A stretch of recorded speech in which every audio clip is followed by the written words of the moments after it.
டாமா சொல்லுங்க, செத்துடலாமாண்ணா?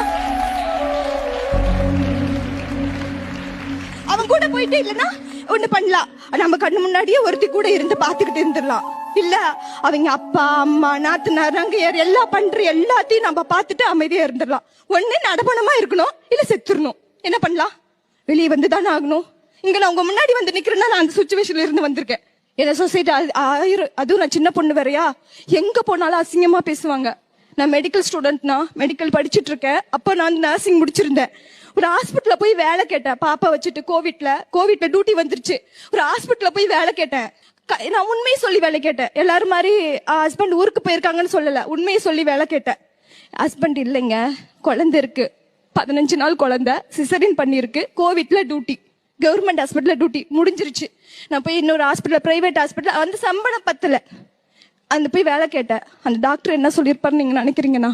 இந்த இடத்துல சொல்றேன், அம்மா உனக்கு நான் 40,000 ரூபாய் சம்பளம் தரேன், நைட் டியூட்டி மட்டும்தான், எனக்கு பியாவா வேலை பார்க்கணும், எல்லாமே வேலை பார்க்கணும். 3 நாள் டியூட்டி போனேன், 4வது நாள் கை வச்சான், 5வது நாள் அடிச்சுட்டேன், வேலையை விட்டு தூக்கிட்டான். ஆனா அந்த மாதிரி சொசைட்டி எப்படி பாக்குதுங்களே நீங்க சொல்லுங்க. டிவர்ஸி ஆயிடுச்சு, வெளியே வந்துட்டேன், குழந்தைய அப்பா அம்மா பாத்துக்கிறாங்க, கோவிட்ல வேலை இல்ல, நான் போய் வேலை கேட்க போயிருக்கேன். அவங்க அப்படி கேக்குறான், எங்களை